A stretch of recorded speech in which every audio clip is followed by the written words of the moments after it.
હવે વાક્ય 98 આમાં કૃપાલદેવ કહે છે, કોઈએ તને કડવું કથન કહ્યું હોય તે વખતમાં સહનશીલતા નિરુપયોગી પણ, આટલું જ વાક્ય છે.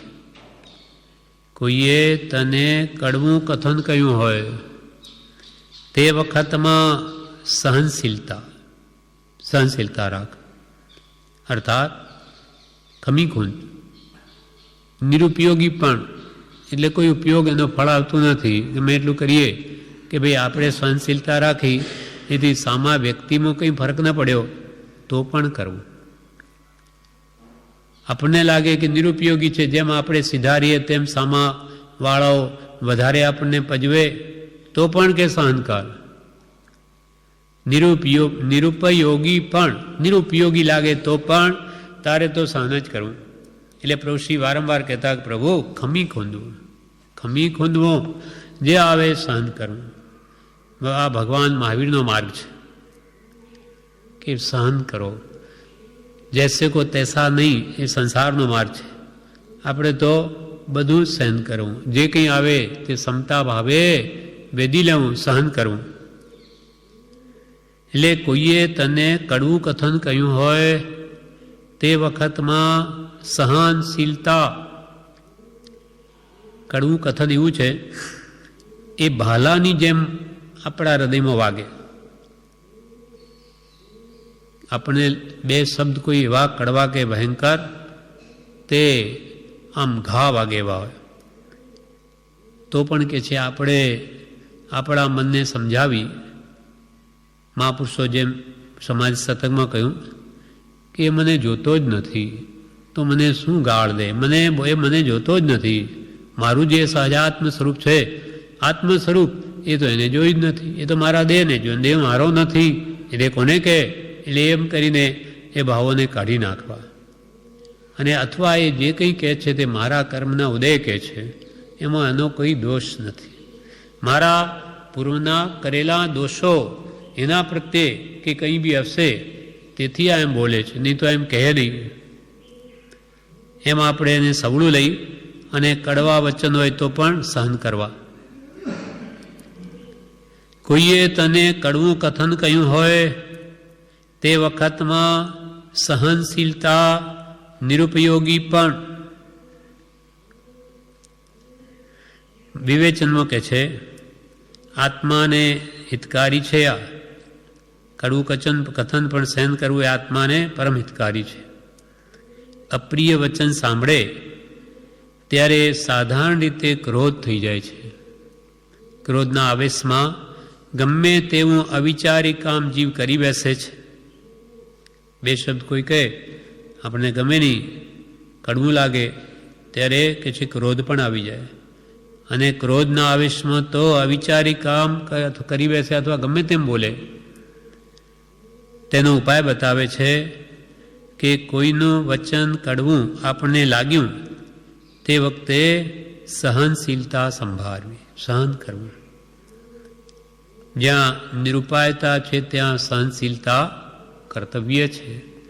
જ્યાં ઉપાય નથી ત્યાં સહન કરવું. અને સમર્થકું રક્ષણ શાંતિ સમર્થકું ભૂષણ બના.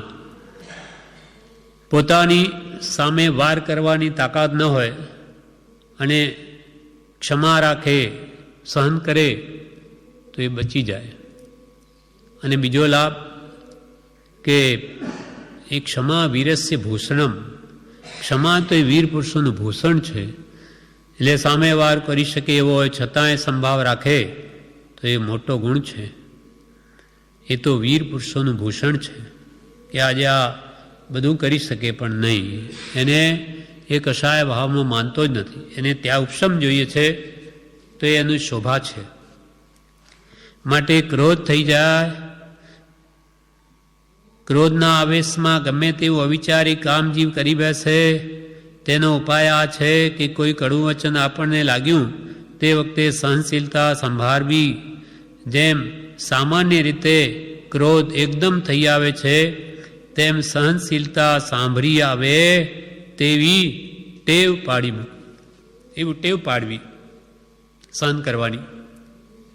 એના માટે બ્રહ્મચારીજીએ કહ્યું છે કે જેમ બીજા પચખાણ લઈએ તેમાં કશાય ન કરવાના પચખાણ લેવા.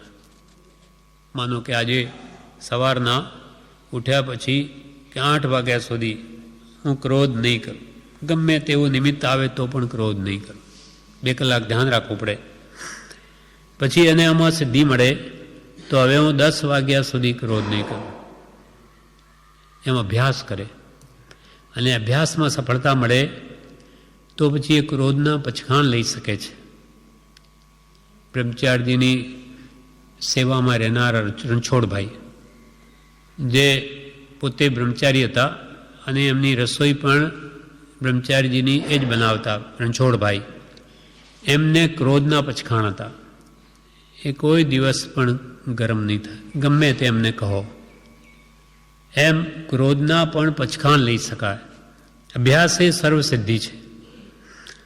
તેમ અહીંયા કે છે એવો આપણે અભ્યાસ પાડી દઈએ તો પછી કોઈ દિવસ આપણને કોઈને દુઃખ આપવાનો પ્રસંગ ના આવે, સહનશીલતા કેળવવાની આપણને શક્તિ આવે. એટલે સામાન્ય રીતે ક્રોધ એકદમ થઈ આવે છે, પણ સહનશીલતા સાંભળી આવે તેવી ટેવ પાડી મૂકવી. નિરુપયોગી પણ, એટલે એ નિરુપયોગી આપણને લાગે તો પણ કે બસ સહન કરો. આપણે સહન કર્યા જઈએ અને સામો માણસ નિર્બળ જાણીને વિશેષ સતાવતો જાય તો પણ સહનશીલતા આત્માને હિતકારી છે. નાની પુરુષોની તો આ રીત છે, ઉપદેશ આ છે કે આપણને જગતની દ્રષ્ટિએ એમ લાગે કે આપણે જેમ જેમ સહન કરીએ ને તેમ તેમ જુઓ સામો વ્યક્તિ તો વધારે હેરાન કરે. તો પણ કહે છે તમારે તો સહનશીલતા જ રાખવી, કેમ કે આત્માને તો એ જ હિતકારી છે. આપણે સહન કરતા જઈએ અને સામો માણસ આપણને નિર્બળ જાણી વિશેષ સતાવે તો પણ આપણે તો સહનશીલતા જ રાખવી, કેમ કે આત્માને હિતકારી છે. અત્યારે સહનશીલતા રાખી તેનું ફળ કંઈ ન દેખાય કે ભાઈ જુઓ ગમે એટલું સહન કરી એનું શું ફળ આવ્યું, કંઈ પેલો તો કંઈ માન્યો જ નહીં, એ તો વધારે ઉડતું કરે, ભલે એમ દેખાય. સહનશીલતા રાખી તેનું ફળ ભલે ન દેખાય, નિરુપયોગી જણાય, તો પણ ક્રોધ કરીને જે કર્મ બાંધ્યા હોત કે કંઈ અવિચારી બોલી ગયો હોત કે કોઈ એવી ચેષ્ટા થઈ ગઈ હોત કે જે આખી જિંદગી પોતાને સાલત તેનાથી તો બચી ગયો ને. માનો કે ક્રોધના આવેશમાં કોઈ દિવસ ગમે તેમ બોલી જાય, વેર વધારી દે, અથવા વિશેષ આવી રીતે પ્રવૃત્તિ કરીને કર્મ બાંધે જે ભવોભવ ચાલે, એનાથી તો બચી ગયો ને. આ જ ઉપયોગ સમજવો. ભલે સામો વ્યક્તિ શાંત ન થયો, પણ મેં વિશેષ એનું સામે બોલીને વેર તો ન વધાર્યું, મારા આત્માને તો બચાવ્યો. આ મોટામાં મોટો લાભ થયો. એટલે અહીંયા કે છે કે તે નિરુપયોગી ભલે તે સમય પૂરતું જણાય તો પણ ક્રોધ કરીને કર્મ બાંધ્યા હોત કે અવિચારીને બોલી ગયો હોત કે કોઈ ચેષ્ટા એવી થઈ ગઈ હોત કે જે આખી જિંદગી મને સાલે, તેનાથી તો બચી ગયો ને. ભલે સામાના પર કંઈ અસર ન થાય અને પોતાને દુઃખ ભોગવવું પડે, પણ એનું ફળ તો બંને પક્ષે હિતકારી છે. કે સામાને મેં ક્ષમા રાખી અને કંઈ અસર ન થઈ અને મને આ દુઃખ ભોગવવું પડ્યું, પણ એનું ફળ બંને પક્ષે હિતકારી છે. સામો વ્યક્તિ પણ આપણા નિમિત્તે વિશેષ કર્મ નહીં બાંધે. પેલો 2 બોલે આપણે 4 કે પેલો 8 બોલે આપણે વધારે 16, શું સમજે? એમ વેરભાવ તો ન વધે, સામો આત્મા પણ શાંત રહે અને આપણને પણ નવીન કર્મનો બંધ અટકે. એમ બંને પક્ષે નિરુપયોગી હોવા છતાં પણ સહનશીલતા સુખદાયક છે. આ ક્રોધ કરે તો સામાનો ક્રોધ પણ વધી જાય, તેથી ક્રોધ ન કરવો તેને જ હિતકારી કહ્યો. બહુ ક્રોધ કરે તો વેરનું સ્વરૂપ પણ પકડે, જે સાથે પરભવમાં પણ લઈ જાય અને ભવો ભાવ તેને ભોગવવું પડે. નાનીએ અટકાવ્યા કે કશાયમાં દોડ કરવા જતાં ઊભો રહે, ખમી ખૂન, કશાય કર્મા ખમી ખૂન. બસ નાનીએ આપણી અનાદિની જે દોડ છે ક્રોધ કરવાની વગેરે, એનાથી આપણે અટકાવ્યા. ક્રોધ સુખરૂપ નથી, ક્ષમા સુખરૂપ છે, સહનશીલતા સુખરૂપ છે. આપણને ક્રોધ સામો કરે તે જ વખતે આપણને આ ભાવ શાંતિ આપે.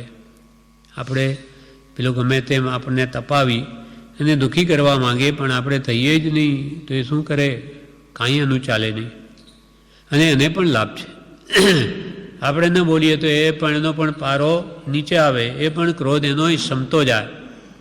કેમ કે ક્રોધ એ આત્માનો સ્વભાવ નથી. એટલે ધીમે ધીમે એ શીતળતા, શાંતિ, ક્ષમા એ આત્માનો સ્વભાવ છે. એટલે સામો વ્યક્તિ પણ કાળે કરીને થાકે જ, એ પણ કંઈ બહુ ક્રોધ ન કરી શકે.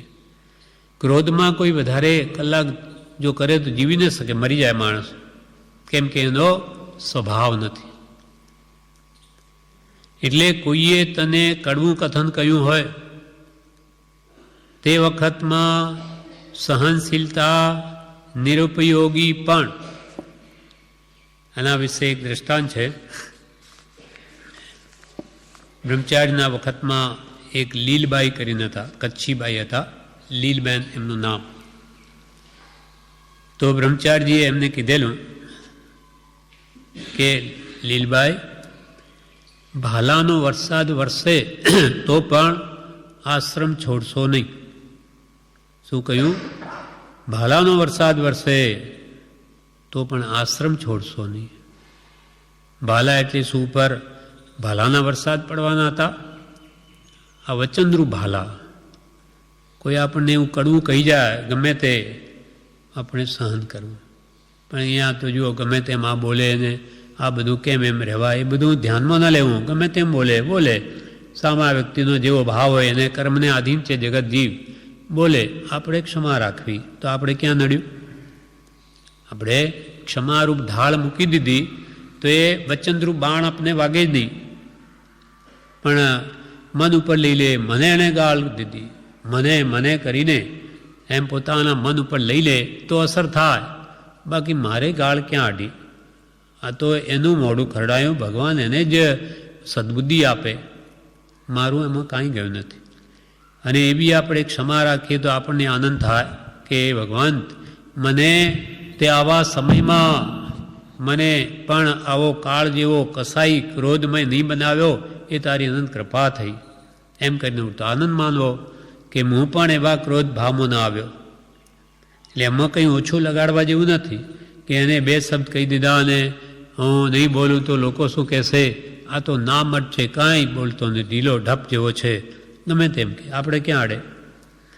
પણ ભગવાને જે કોઈ વચનને આગળ રાખી, કડવું કથન કોઈ ગમે એટલું કહે તો પણ સહન કરવું. એટલે કોઈ ભાલાના વરસાદ વરસે તો એ લીલબેન આશ્રમ છોડશો નહીં. એવી રીતે એક કુંવરબેન હતા, ડૉક્ટર ભાટેના ધર્મપત્ની. એ પણ ડૉક્ટર ભાટે ગુજરી ગયેલા. એમને પણ બ્રહ્મચારી કહેલું કે કુંવરબેન, એમને અહીંયા દર્દ રહેતું, એક ગુમડું હતું કાયમનું. તો એ કે એકલા જ હતા. તો કે પાણી પીને પડી રહેશો પણ આશ્રમ છોડશો નહીં. એટલે કોઈ કરવાવાળું ન મળે, ગમે તે તકલીફ આવી પડે સહન કરજો, પણ આશ્રમ છોડશો નહીં. કે ભાઈ ક્યાંય જઈને બીજે રહું, સગાવાળાને ત્યાં રહું, એવું કંઈ વિચાર કરશો માં. પાણી પીને પણ આશ્રમમાં પડી રહેજો. એટલે કૃપાલે લખ્યું ને 609મા પત્રમાં કે આ દેહ ત્યાગ કરવાનો વખત આવે તો પણ સત્સંગ છોડવો નહીં. દેહ ત્યાગ એટલે કે ભાઈ અહીંયા તો સગવડ નથી ડાક્ટરની, અહીંયા તો ખાવાનું બરાબર નથી, ફલાણું નથી, એમ કરીને આશ્રમનો ત્યાગ કરી દે તો એ સત્સંગથી ગયો. ખાવાનું તો અનંત વાર એટલું બધું ખાધું કે એક ભવને એક દાણો ભેગો કરે તો મેરુ પર્વતના ઢગલા થઈ જાય. તો પણ સંતોષ થયો નથી. પણ અનંતકાલના પરિભ્રમણમાં એને આત્માનું કલ્યાણ નથી કર્યું જે સત્સંગ વડે થાય. કેમ કે સત્સંગથી અસંગ સ્વરૂપ એવું અસંગ સ્વરૂપ એવો આત્મા તે ઉત્પન્ન થાય છે. સત્સંગના યોગે સહજ સ્વરૂપ ભૂત એવું અસંગપણું જીવને ઉત્પન્ન થાય છે. સત્સંગનું ઘણું મહાત્મ્ય છે. પ્રભુ શ્રી કે લવ સત્સંગથી તો એ કાચીડો પોપટ બની ગયો, અને પોપટ એક શબ્દ સાંભળ્યો સત્સંગ, એના ફળમાં તો એ રાજકુમાર બની ગયો. એટલે સત્સંગનું અદ્ભુત મહાત્મ્ય છે. એટલે એ અહીંયા કે છે કે એમાં ગમે તેવી આપત્તિ આવી પડે તો પણ સત્સંગનો ત્યાગ ન કરવો. એટલે કે મોતીઓની લાણી મળતી હોય તોય કુસંગમાં ન જવું, અને સત્સંગમાં ખાવાનું પૂરું ન મળતું હોય તો પણ ત્યાં રહેવું. કેમ કે આત્માને અદ્ભુત પોષણ મળે છે જે ક્યાંય ન મળે. કોઈએ તને કડવું કથન કહ્યું હોય તે વખતમાં સહનશીલતા નિરુપયોગી, પણ તને લાગે કે આમાં કંઈ ઉપયોગ, કંઈ ફળ તો આવતું નથી, નિરુપયોગ એટલે હું કે મેં એટલી ક્ષમતા રહું, કંઈ સામા સુધરે છે? સામા સુધરે ન સુધરે આપણે નથી જોવું. મને કેટલો બધો લાભ થાય, નહીં તો હમણાં ગમે તેમ બોલી નાખાત, બેર વધી જાત, પછી મારો આત્મા કેટલો ક્લેશિત થાત, બહુ ભાવ દુઃખી થાત, એ બચી ગયો, બસ એ જ મારે ફાયદો.